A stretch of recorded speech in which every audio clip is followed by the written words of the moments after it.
Assalamualaikum warahmatullahi wabarakatuh. Salam datang semua saudara-saudaraku yang berada dimanapun Anda berada. Pada kesempatan ini saya mengajak saudara-saudaraku untuk berkunjung di sebuah petilasan atau sebuah pertapaan atau sebuah tempat ritual. Kali ini saya sedang berada di Alas Ketonggo, di mana Alas Ketonggo adalah sebuah hutan atau alas yang banyak dihuni oleh bangsa halus, bangsa jin, setan, bahkan malaikat pun konon kabarnya ada yang hadir, menurut orang-orang yang mampu mengetahui.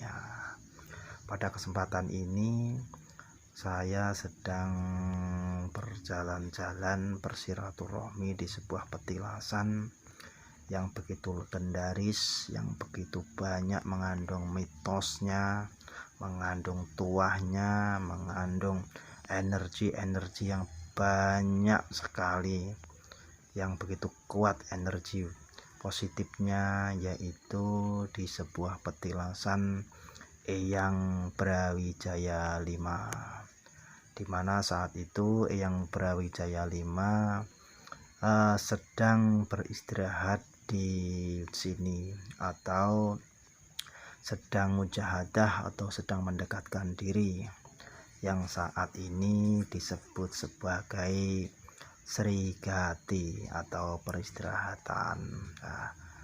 Dan di sini kita bisa mujahadah atau bisa untuk mendekatkan diri, menenangkan pikir, untuk berspiritual, mendekatkan diri kepada Allah Subhanahu wa Ta'ala, di sebuah petilasan Eyang Brawijaya V. Konon ceritanya Eyang Brawijaya V ini sebelum mendaki Gunung Wilis, maksud saya Gunung Lawu, beliau itu beristirahat di sini, bermujahadah, lalu melepaskan baju kebesarannya di sini. Setelah itu beliau melanjutkan perjalanan menuju Gunung Lawu. Ya mungkin seperti itu yang bisa saya ceritakan tentang Eyang Brawijaya V. Dan di sini banyak sekali situs-situs, sebuah pertapan-pertapan, banyak sekali ya, diantaranya yang tidak kalah magicnya, begitu kental auranya, energinya yang begitu mistis, yaitu di Kali Tempur Srigati, Alas Ketonggo.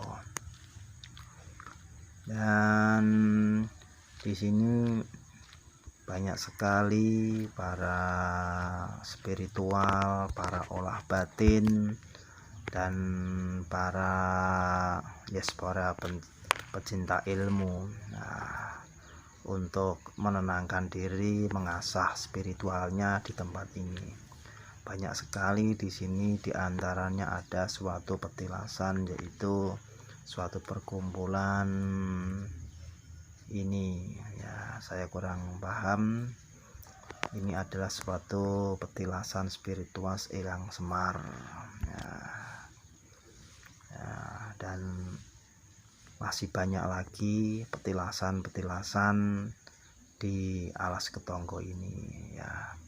Konon kabarnya Alas Ketonggo ini sangat banyak sekali mistik-mistiknya, banyak sekali makhluk halus-halusnya, dan semua itu bisa tampak, bisa kelihatan bagi yang mampu melihat dengan kasyaf. Bagi orang awam seperti saya dan teman-teman ya, pokoknya tujuan kami di sini mengalap barokah saja. Pertama di petilasan Eyang Brawijaya V, dan ngalap barokah di sini ya. Yes, pokoknya tempat ini disucikan. Dan saya tidak sendirian, saya ditemani oleh teman-teman, di antara lain adalah paranormal muda ya, Mbah Eko ya, dan Mbah Hadi Kusumo dan ada Eyang Narto Sabdo ya. Semua adalah spiritualis muda ya. Ini orangnya ganteng-ganteng, gagah-gagah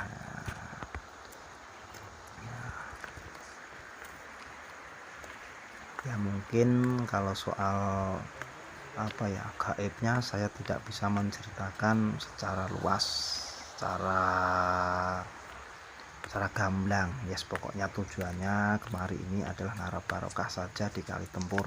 Nah, kami ini menuju Kali Tempur yang diyakini banyak sekali energi positifnya untuk melebur semua energi negatif. Ya, pemandangannya di sini sangat asri, sangat adem ya. Seperti inilah kawan-kawan, bila ingin berkunjung di Srigati Alas Ketonggo ya, inilah tempatnya yang sangat disakralkan ya. Dan tidak di sini saja, sebenarnya banyak sekali tempat-tempat yang disakralkan di Srigati ini ya.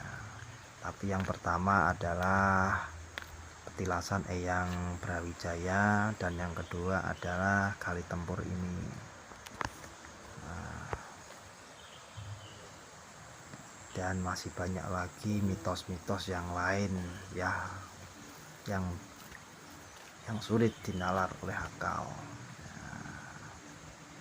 Biasanya setelah pembersihan di Kali Tempur ini dilanjutkan di sebuah pertapaan atau sebuah tempat ritual. Ada yang melanjutkan di Srigati, Umbul Jambi, di Sendang Derajat, di Tugu Emas. Nah, tergantung kemantapan hatinya masing-masing. Tapi dimanapun tempatnya atau di Alas Ketonggo ini, semua mengandung energi yang sangat kuat dan tidak bisa untuk main-main ya. Kalau kita main-main tujuan buruk ya jelas kita kalah sendiri jelas ya. Pokoknya tujuannya di tempat seperti ini hanya untuk ngalap barokah saja. Semoga apa yang kita inginkan, apa yang kita minta pada Allah Subhanahu wa Ta'ala diijabah. Nah, karena ini tempat yang sangat sakral dan suci ya. Sallallahu ala Muhammad, sallallahu alaihi wasallam, sallallahu ala Muhammad.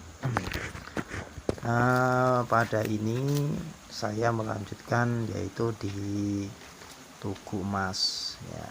Tugu Emas ini adalah suatu tempat ritual. Ada yang untuk berzikir, ada yang meditasi, dan ada yang yes, terserah, tergantung niatnya sajalah ya. Ada yang cuma foto-foto saja seperti saya contohnya. Nah, ya kalau menurut saya, menurut pribadi saya, Tugu Emas ini adalah suatu gerbang gaib, pembuka gaibnya menurut saya, pintu dimensi ya, bagi yang mampu. Tapi ya pokoknya kalau nggak mampu yang aneh-aneh, yes, pokoknya kita berdoa saja, minta pada Allah Subhanahu wa Ta'ala supaya apa yang kita minta dikabuli, gitu saja ya. Setelah itu saya melanjutkan di sebuah pandopo Kori ya, Kori Gapit ya. Pokoknya ini suatu pandopo, suatu tempat peristirahatan atau tempat untuk bermusyawarah belajar, mungkin aliran perjalanan. Setelah itu saya melanjutkan di sebuah petilasan yang tidak kalah hebatnya.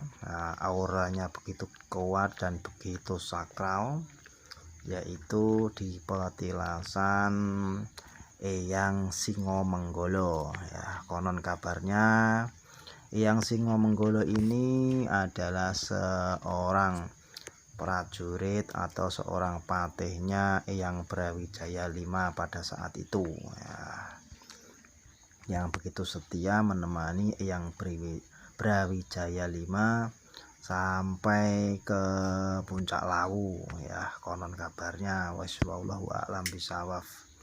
Yes, pokoknya kita berdoa dan ngalah barokah dari Eyang Singomenggolo. Dan setelah itu saya melanjutkan di sebuah pertapaan atau petilasan, yaitu petilasannya Bapak Insinyur Soekarno atau Bung Karno ya. Konon kabarnya Bung Karno dan para presiden dari Bung Karno, dari Mbah Gus Dur dan semua presiden, katanya semua itu di sini ngalah barokah.